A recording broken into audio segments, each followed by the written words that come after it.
On va continuer à regarder vers l'avenir, hein, même s'il peut sembler difficile à comprendre ou à anticiper. Pour nous aider à mieux l'imaginer, j'ai le plaisir d'accueillir Jérôme Klech. Il est titulaire de la chaire stratégie aérienne et spatiale appliquée au sein de l'armée de l'air et de l'espace et enseignant en prospective stratégique à Sciences Po. Merci d'accueillir Jérôme Klech.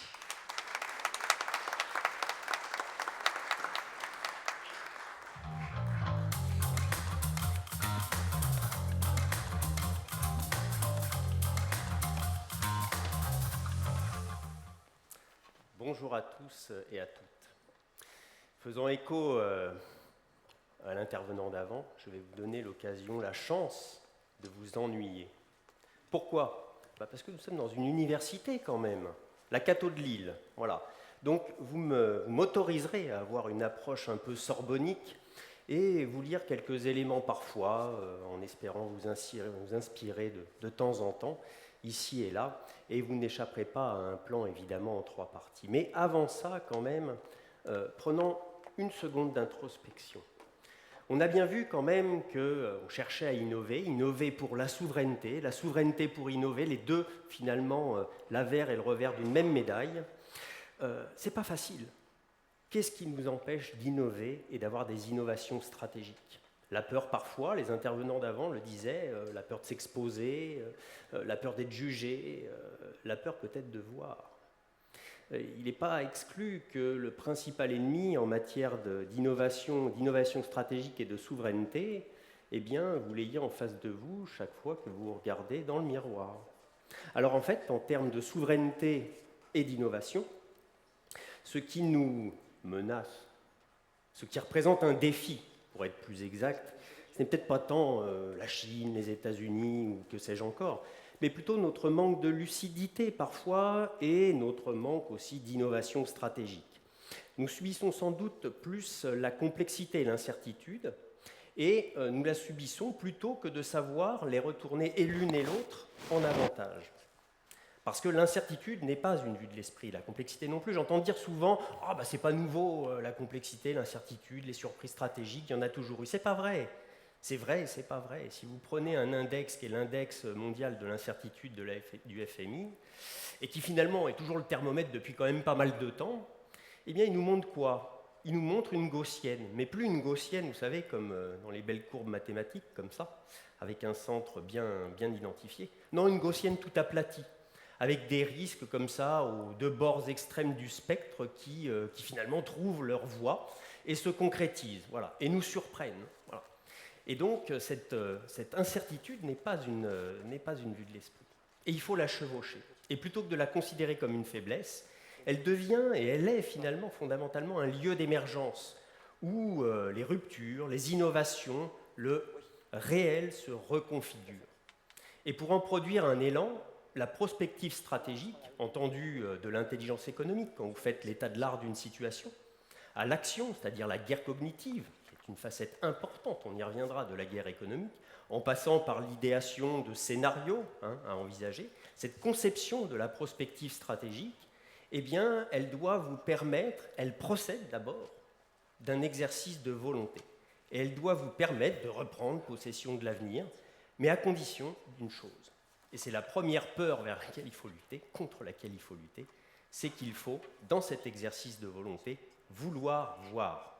Il faut vouloir voir, c'est-à-dire accepter que certaines analyses contredisent les mythes établis, qu'elles soient dérangeantes, et ce n'est pas seulement une question de méthode, c'est une question de courage intellectuel. Et je vous avais promis donc un plan sorbonique en 3 parties, bien vous allez l'avoir. Donc à la condition de vouloir voir, vous pouvez investiguer la complexité et l'incertitude, vous pouvez l'exploiter, et vous pouvez la valoriser enfin. L'idée étant de conjuguer innovation et souveraineté. Encore une fois, l'avers et le revers d'une même médaille. Alors, premier temps, pour investiguer la complexité et l'incertitude, il faut pouvoir voir. Pouvoir voir, l'incertitude est à habiter, il faut se doter de moyens, d'outils pour trier, collecter, hiérarchiser l'information. Vous connaissez peut-être la matrice des nose en anglais, connu, inconnu. C'est une matrice qui a été formulée, qui est reprise par la prospective stratégique, formulée par Donald Rumsfeld en son temps. 4 catégories à observer dans cette matrice. Il y a ce que nous savons que nous savons. Ça, c'est par exemple le changement climatique. Aujourd'hui, le changement climatique, c'est un fait établi. Voilà. Et ce n'est plus tellement une question de prospective, c'est une question de stratégie, une question de plan d'action, une question de design thinking, éventuellement, pour savoir non pas si, mais comment s'y adapter. Il y a ce que nous savons que nous ne savons pas. Une menace que l'on pressent, mais dont on ignore exactement la forme. Ça peut être aussi une technologie émergente dont on ne sait pas exactement quel va être l'impact. Ça, eh bien, ce point-là, ça doit être l'objet d'un champ d'exploration. Voilà, il faut creuser, interroger, surveiller. Il y a ce que nous ne savons pas que nous savons. Ça, ce sont les signaux faibles, les évidences que l'on a sous les yeux, mais finalement qui ne remontent pas jusqu'à la conscience. Typiquement le télétravail. Ça, c'est quelque chose qui était possible depuis très longue date. Et il a fallu finalement la rencontre d'une pandémie mondiale et des technologies numériques pour que ça devienne finalement le là du marché du travail aujourd'hui. Plus un jeune, dont certains font partie, là je vois les plus jeunes, les étudiants, qui ne revendiquent le droit au télétravail lorsqu'ils négocient un contrat avec un employeur. Et puis il y a ce que nous ne savons pas, que nous ne savons pas. Ça, c'est le domaine des signes noirs, et c'est véritablement l'espace de l'inconnu, alors je vais dire absolu. Du coup, ça condamnerait toute la démarche à suivre, mais enfin, un inconnu quand même assez profond. Et c'est de là, de ces signes noirs, c'est de là que surgissent les ruptures inattendues, mais c'est ça qui laisse le plus grand espace d'invention et de réinvention, et c'est ça qu'il nous faut creuser. Alors, je prends un exemple très rapidement, la chaîne des semi-conducteurs, des métaux rares, des terres rares, c'est d'actualité ça, et les batteries par exemple, vous en entendez parler, sur toutes les chaînes de valeur qui alimentent l'IA et les produits à très haute valeur ajoutée sur le plan technologique. Le besoin en énergie et en composants critiques, nous savions que nous savions, pas de problème.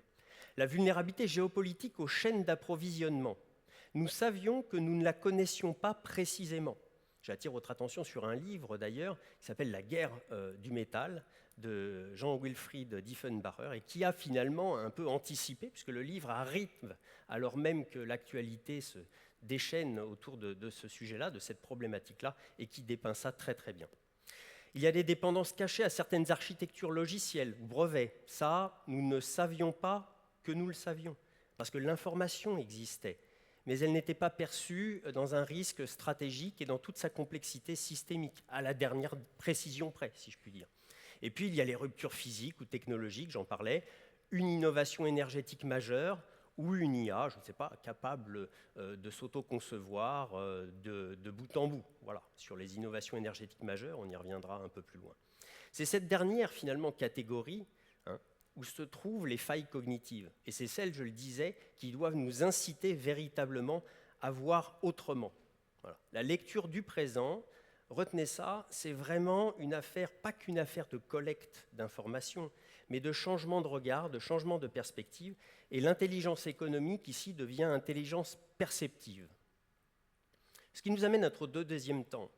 Pour exploiter la complexité et l'incertitude, il faut maintenant choisir de voir. Il faut choisir de voir. Passer pour un aviateur comme moi, de la voûte céleste à une constellation plutôt qu'une autre, ce n'est pas le ciel qui change et qui s'impose à moi. C'est moi qui choisis de relier les étoiles d'une façon ou d'une autre. Relier les bons points, c'est déjà construire un sens. C'est passer du pixel au modèle. Et 4 principes méthodologiques nous inclinent à choisir de voir. Alors, choisir de penser le temps très long, le très long terme, plutôt que l'immédiateté, la dictature du court terme. Vous allez dire, s'il est venu là pour nous dire ça, c'est quand même une évidence. Oui, sauf que on ne prend pas souvent le temps, quand on fait de la prospective stratégique, de réfléchir à l'échelle d'une génération. Or, en une génération, l'état d'esprit change énormément. Sans faire polémique, et dans toute la neutralité du propos que je vais vous soumettre, regardez comme les esprits ont changé outre-Atlantique du côté de New York aujourd'hui. 2001, 2025. est-ce que la chose fut même possible, accent circonflexe, imparfait du subjonctif, est-ce que la chose fut même possible 25 ans avant? Le renouvellement des esprits, c'est là où je veux vous amener. Le renouvellement des esprits doit être pris en compte quand on fait de la prospective. Si on ne prend pas en compte le renouvellement possible des esprits, que ce soit sur le plan social, sur le plan géopolitique, sur le plan technologique, en fait, on manque son exercice de prospective. Choisir de privilégier un soubassement cognitif, c'est déjà un peu ce que je disais là, c'est-à-dire un épistémé, comme dirait Michel Foucault, c'est-à-dire ce qui fait qu'on va construire tout un système de représentation et qui fera, ce système, qu'on voit le monde comme ci ou comme ça. Voilà. Savoir véritablement ce qui conditionne notre vision, c'est un choix. Et c'est un premier choix quand on fait de la prospective. Enfin, un second en l'occurrence. Choisir un système de repérage du changement. Quand ça change, eh bien, il faut savoir quel est le socle, encore une fois, et en l'occurrence le socle mathématique, un système de repérage, le socle finalement cognitif avec lequel on va construire et apprécier notre changement. Là, deux grands axes peuvent être dégagés. Penser la technologie de façon globale pour percevoir les rétroactions entre innovation et société, le télétravail, j'en parlais tout à l'heure, la transition numérique, et penser les relations entre acteurs et parties prenantes, parce que nous ne sommes pas, à la différence des objets, soumis au principe de causalité, ou pas uniquement. Il y a tout un jeu d'intentionnalité, de rivalité, d'alliance, d'affrontement des volontés, comme on dirait en stratégie militaire, par exemple. Et donc, ce faisant, sur la base de ces principes, vous pouvez construire des scénarios contrastés, ouvrant des marges de manœuvre qu'ils sont à exploiter. Si je prends un exemple, par exemple la filière drone, et si on part d'un principe qu'on pourrait discuter, mais voilà, un diagnostic qui serait 90% des puces sont gravées à Taïwan, et notamment à TSMC, pour ne pas la citer, eh bien, les scénarios, finalement, devraient s'articuler autour d'une symétrie stratégique assez fondatrice qui est que celui qui domine les chaînes de valeur eh bien, définit les règles du jeu. Et sur la base de ce constat-là, si vous travaillez à des scénarios avec une gradation croissante de créativité, je ne reviens pas sur les leviers en fait, qui peuvent amener à la créativité, les intervenants et intervenantes qui m'ont précédé en ont esquissé certains, mais il en existe beaucoup et nous pourrons y revenir par ailleurs. Mais à la faveur d'une créativité croissante, vous pourriez distinguer par exemple 4 scénarios. Donc à très grands traits, le premier, ce serait réagir pied à pied. Ça, c'est presque le scénario épidermique sur lequel on se jette en recherchant une illusoire indépendance. On est dépendant de chaînes de valeur qui nous viennent de Taïwan, on recherche l'indépendance.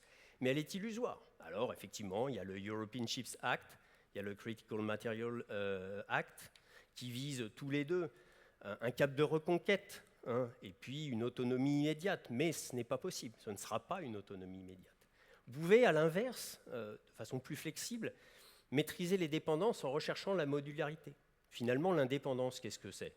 C'est une somme, une multiplicité de toutes petites dépendances. C'est ça, la véritable indépendance dans les faits. Et donc là, vous pouvez envisager des architectures flexibles capables d'absorber des chocs, donc des batteries hybrides, des composants multisources, des logiciels interchangeables, voilà. Et cette résilience se construit finalement par paliers. Diversifier les fournisseurs, ça c'est pour les batteries. Faire des stocks de composants, voilà, ça c'est pour l'IA. Et les composants, les semi-conducteurs, je disais. Vous pouvez envisager des alternatives européennes pour toute la partie soft. Si on prend la chaîne de valeur, 8 segments sur la partie intelligence artificielle, on sait que l'Europe n'est leader que dans un, sur les équipements autour de l'intelligence artificielle. Donc là, pourquoi pas. Et puis, vous pouvez envisager, s'agissant des communications du drone, avec une constellation de satellites prévue à cet effet, comme IRIS², qui a vocation à être la future constellation satellitaire européenne, voilà, aller petit à petit vers l'autonomie. Et puis, vous pouvez envisager un troisième scénario, qui serait d'imposer la norme pour faire le marché. Un grand standard européen d'IA éthique embarqué, ou de traçabilité énergétique pour les batteries, ce n'est pas une simple régulation là-dedans, c'est une stratégie de conquête économique. Car si finalement les exigences afférentes vont renchérir les coûts de production de 5 à 10%, dans un premier temps, elles créeront ensuite une barrière à l'entrée qui constitue finalement une façon d'imposer un frein à ceux qui voudraient finalement pénétrer le marché, donc un avantage compétitif. Voilà. Et donc finalement, celui qui maîtrise le critère de conformité devient le fournisseur naturel de marchés régulés. Voilà, et ainsi, la norme en fait devient in fine un instrument de redistribution de la valeur. Quand vous êtes là-dedans, vous êtes déjà dans une guerre cognitive. Vous êtes déjà dans une guerre cognitive parce que vous définissez ce qu'est l'éthiquement responsable. Et donc, vous orientez, j'entendais des intervenants parler de la question des investissements, la question délicate de l'orientation des investissements. Ben là, vous orientez les flux d'investissement et vous reprenez effectivement un certain contrôle sur les chaînes d'approvisionnement qui vous concernent votre secteur. Et en point d'orgue, j'allais dire prospectif, pour un quatrième scénario qui s'attaquerait à des signes noirs, s'agissant toujours de cet exemple de la filière drone, et on en finira par là, sur cet exemple, ce serait de trouver une rupture qui enjambe, qui transcende le problème, qui fasse que le problème soit un peu dissous sur pattes, vous voyez. Ben ça peut être de trouver quelque chose qui se démarque totalement. Henry Ford disait si j'avais demandé aux gens ce qu'ils voulaient, ils ne m'auraient pas répondu des chevaux qui avancent plus vite, et puis des chevaux qui avancent plus vite en masse, ou malheureusement ils lui auraient répondu ça, plutôt que des voitures. Ils n'auraient pas pensé aux voitures. Ils seraient restés finalement dans un degré plus élevé de quelque chose qui existe déjà. Et bien pour la filière drone et les batteries, par exemple, ça pourrait être la transmission d'énergie sans fil. Ça, il y a des exemples très probants qui, sur le plan expérimental encore aujourd'hui, existent. Eh bien, celui qui enjamberait finalement les contraintes technologiques d'aujourd'hui en se faisant le leader jusqu'au passage à l'échelle, parce qu'il ne suffit pas d'inventer pour profiter, il faut être celui qui arrive à passer à l'échelle sur une telle technologie, la TESF, eh bien, transcenderait le problème. Vous voyez tous ces scénarios avec une créativité croissante qui permettent de finalement se préparer au futur. Et donc ces scénarios établis, finalement, il faut ensuite les partager, les diffuser, faire en sorte d'adhérer, et puis pourquoi pas les coproduire en amont avec les parties prenantes. Parce qu'à ce stade, l'enjeu, ça devient de transmettre et de se démultiplier pour porter une prospective de stratégie globale, mais qui soit faite par subsidiarité. Et ici, on est dans les territoires, et la subsidiarité, c'est tout l'enjeu des territoires. C'est véritablement ne pas imposer une vision, mais faire en sorte qu'à chacun à son niveau, et l'ensemble des intervenants aujourd'hui dans son domaine, chacun dans leur domaine, en sont des exemples emblématiques, chacun à son niveau devient le meilleur innovateur d'une certaine manière, sur la base d'une impulsion qui est celle de faisons de la prospective stratégique. Et donc, ça amène au troisième temps, c'est que pour valoriser la complexité et l'incertitude, il faut donc apprendre à voir, au sens d'enseigner. Voilà. Et pour ce faire, il faut promouvoir cette attitude prospective, comme disait Gaston Berger, l'attitude prospective. Et c'est ce que j'essaye de faire aujourd'hui devant vous. Je l'ai fait il y a quelque temps, en 2024, en mars 2024, lors d'une audition à la commission du budget du Sénat, où je proposais de se doter d'une rande à la française. Alors la RAND Corporation, tout le monde connaît, Research and Development, recherche et développement. C'est un petit peu l'organisme qui a opérationnalisé à travers la méthode Delphi, en référence à l'oracle de Delphes, la prospective stratégique au niveau mondial. Et qui domine, j'allais dire, le marché de la prospective au niveau mondial. Et qui a permis finalement le fameux succès de la DARPA, dont un intervenant parlait il n'y a pas longtemps. Voilà. Et aussi, au passage, disons-le, le grand succès des cabinets de conseil en stratégie américains, et que je ne nomme pas, que vous connaissez. Donc, j'allais dire, tout part de là, tout part de la matrice cognitive. Et donc, une rande à la française. Alors, pourquoi à la française ? Eh bien, parce que la prospective stratégique de la rande, c'est de la prospective diffusée et un peu de formation à la marge. À la française, ce serait renverser l'approche, commencer par la formation, parce que je vous parlais de subsidiarité. C'est-à-dire qu'il faut que chacun, à son niveau, puisse faire sa bonne prospective, celle dont le secteur a besoin. Voilà. Et donc, renverser cette approche, commencer par la formation, l'enseignement et l'éducation.